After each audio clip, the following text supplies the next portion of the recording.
Alors de retour, après une longue pause, où j'étais plus dans peut-être de l'introspection, on va appeler ça de giberner. Et je crois que ça a été bénéfique. En tout cas, mon entourage a cette même impression que moi, donc c'est confirmé. Voilà, la maison est vide, calme, le brouhaha adolescent est parti. C'est bienfaisant, c'est reposant. Et ça me donne du temps de réfléchir, voilà, un peu toujours dans la même veine. Cette fascination de Jésus, je me fatigue pas. Je ne me fatigue pas à être admiratif de ce que je lis dans ces évangiles. Alors, ces temps, je fais des découvertes. Ce qui m'a sauté aux yeux, c'est de savoir à quel point ce Jésus a été... sa conduite a été complètement inattendue. Et ça a été complètement scandaleuse, troublant pour les gens qui l'entouraient.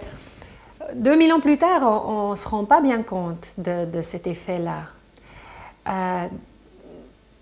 Son entourage attendait depuis depuis toujours un Messie. Et le Messie, pour eux, devait être quelqu'un qui les délivrait de leurs oppresseurs. Et ça devait être quelqu'un de conquérant, de dominant, de fort, de puissant, qui allait enfin les libérer et enfin rendre leur vie plus agréable. Et voilà que vient Jésus. Et Jésus, il bouscule les habitudes. Il ne correspond pas du tout au moule attendu. Plutôt que d'être vengeur et conquérant, il pardonne les fautes. Déjà choquant en soi, parce que seulement Dieu pardonne les fautes. Mais voilà. Et plutôt qu'exclusive et qui rallie autour de lui une élite de gens qui sont dans le truc, il va vers les exclus. Il traîne ou il passe beaucoup de temps avec des gens exclus, des collecteurs d'impôts de l'époque, des prostituées, des gens de mauvaise vie. Ils sont attirés à lui, bien sûr, c'est eux qui viennent parce que justement étonnés de voir ce Messie complètement atypique. Alors, ce qui propose aussi, plutôt qu'un nouveau royaume puissant et glorieux et complètement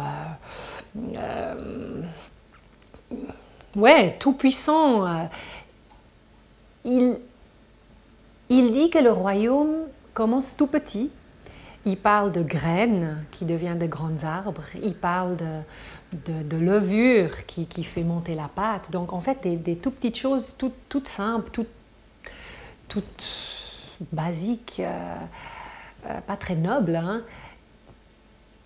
Et ce que j'aime imaginer aujourd'hui, c'est que ce royaume, bien que la vie de Jésus a duré 3 ans et demi et était à plus ou moins terminé par un échec. Il était crucifié comme un criminel.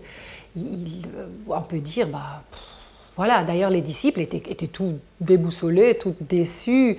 Voilà, c'est terminé cette histoire, on a cru, mais bon, voilà, on va recommencer les recherches de Messie parce que celui-là, non, c'était pas le bon. Et non, justement, le grand renversement, dans le sens où il a tout fait autrement, Jésus. Et ce royaume qui aurait peut-être pu durer quelques siècles ou bien quelques générations, s'il avait... a duré et dure encore des siècles. Jésus, son royaume, il s'étend et il s'étend bien au-delà des Juifs. Aujourd'hui, moi, je peux oser espérer d'appartenir à ce royaume parce que justement, il est ouvert à tous et ça grandit toujours. Et ça grandit d'une manière invisible, discrète, sans faire de bruit, comme la pâte qui se lève. Et ça n'en finit pas de grandir. Et j'aime beaucoup ces images qui sont utilisées par Jésus. Alors voilà, est-ce que c'est juste une belle histoire qui alimente mes réflexions je crois justement pas. Jésus, son message est pour moi, alors j'admire l'homme qu'il était, mais moi j'ai l'impression que je peux en profiter aujourd'hui, je peux continuer cet héritage qu'il a commencé. Alors voilà, en quoi est-ce que ça consiste? Ça sera que je trouve le pardon pour ceux qui à mes yeux, méritent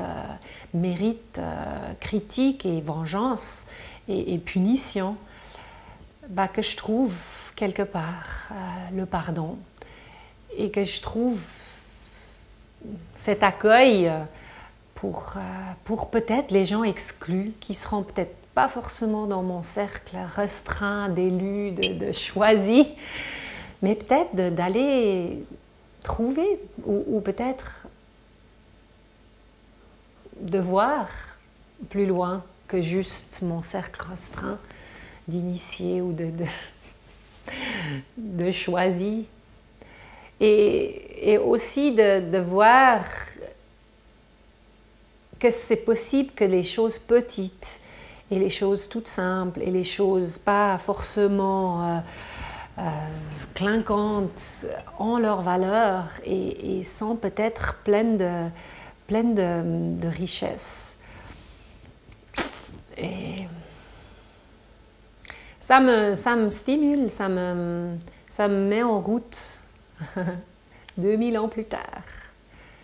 Et voilà, je vais continuer comme ça, mes réflexions sur la foi, sur Jésus. Alors voilà, si ça vous intéresse, j'ai envie de redémarrer une série, mais c'est vrai, ça va être dans cette veine-là, d'essayer de comprendre justement comment est-ce que cette histoire de Jésus peut changer quelque chose pour moi. Comment ça peut voilà le facteur, 100 choses quotidiennes.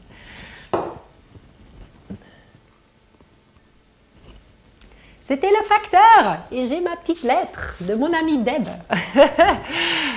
Une bonne nouvelle, j'espère. Voilà, pour continuer, l'évangile que Jésus prêchait, il disait que c'était une bonne nouvelle. Une bonne nouvelle, à l'époque, ce terme était utilisé par les empereurs pour parler de leurs grands exploits victorieux. Et Jésus, justement, utilisait ce terme pour dire, je viens prêcher la bonne nouvelle. Et la bonne nouvelle de tout un autre genre.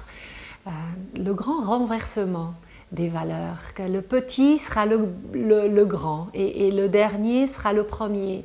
Et les petits, les gens qui pleurent pourront rire. Et j'aime cet parcours et cet évangile de Jésus qui renverse toutes mes certitudes et me montre que non, il y a un nouveau chemin, il y a une nouvelle voie. C'est possible que les choses soient autrement et pas aussi petit et enfermé que je croyais, mais non, il y a l'espoir, il y a la joie, il y a le pardon des péchés. Alors je vais reprendre pour une prochaine fois parce que c'est un peu moins à la mode comme notion, mais si ça vous tente, j'essayerai d'y réfléchir. Tchuss!